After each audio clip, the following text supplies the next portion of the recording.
process of knowing.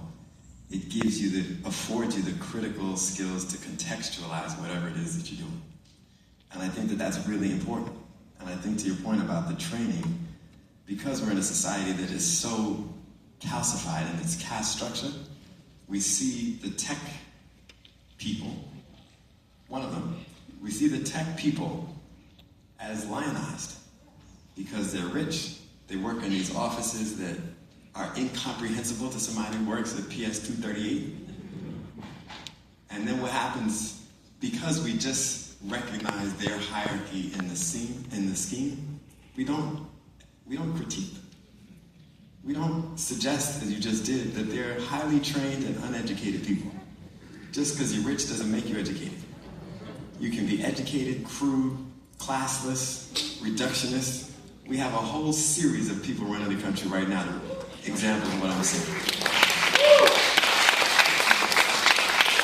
I think the way that Ruha put it before about making sure that we're not operating from a deficit point of view, I have to concede that one of the things that I'm concerned about is the cyclic nature of the way that this process works. So we have, I think, a risk of digital slavery. And so those people that you just talked about in Atlanta, when Waymo came to Atlanta, before those cars were let loose autonomously, it was a bunch of black people sitting in those cars to collect the data. As soon as the conclave decided that they were sufficiently ready to go out and be autonomous, all the black people lost their jobs, just like that. In every city, the people at the bottom did the same thing. And then when you translate it, to your point, internationally, then you got these Kenyans doing all the stuff that we don't know about. We don't see it because it's the provision of our privilege, as you say, of our convenience. I would think here, the other point that I wanted to make, I think perhaps because I'm part nerd, maybe. Or maybe because I like to be educated. You see, I said that one of the legs crossed. So, the Pope's Magnificat Humanitas, it just came out a couple months ago or last month or something. In it, there are these two examples of the Tower of Babel and the reconstruction of the new walls of Jerusalem. The Tower of Babel is organized with the supremacy of the individual. We have this unwieldy technology, we have this technological prowess, and therefore we're going to build this tower and make it touch the moon. We're going to colonize Mars. We're going to do all these things because we have the technical wherewithal to do it. But we're not doing it in a consultation of the gospel.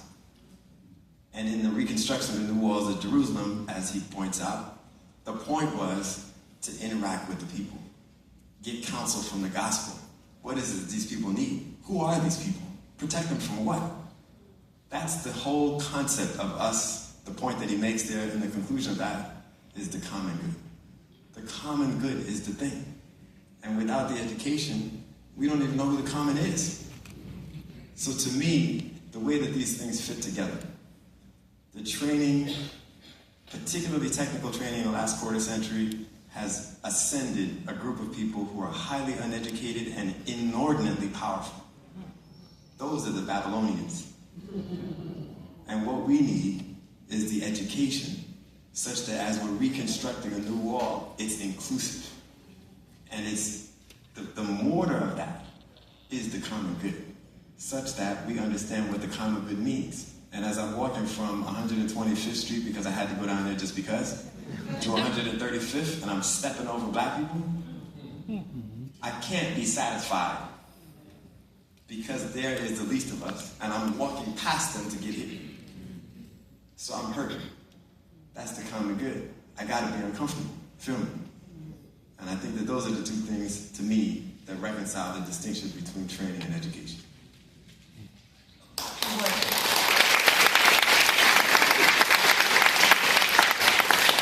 There are even more questions that you've posed, and I've been weaving them into the conversation. And we're going to get ready to hear your questions, so prepare. I think there's a process. You can submit your questions, and so we're going to hear from those in just a few minutes. I want to segue to that by talking a little bit about data and whose data. You've both sort of talked about this already.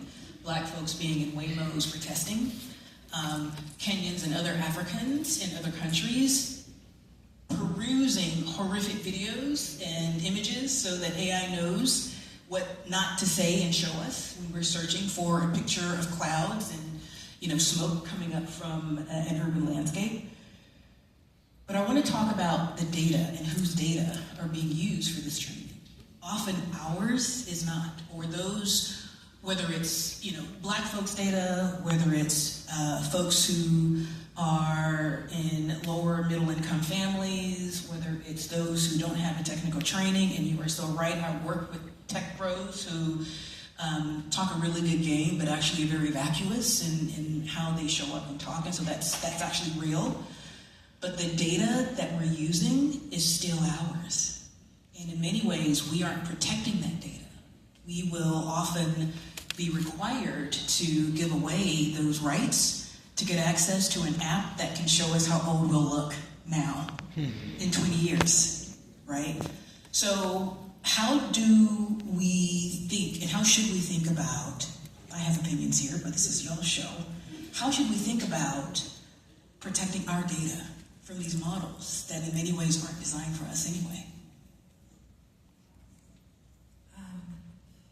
So there's two things that I think is as a starting point for a conversation on data and privacy. One is to realize that what we think of as normal and natural with respect to a lack of data privacy is not universal.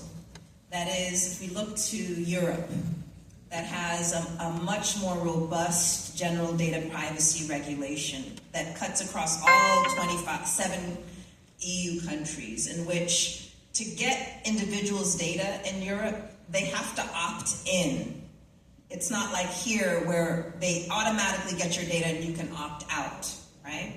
So there are huge fines for companies or any organization that violates the data rights and privacy of Europeans.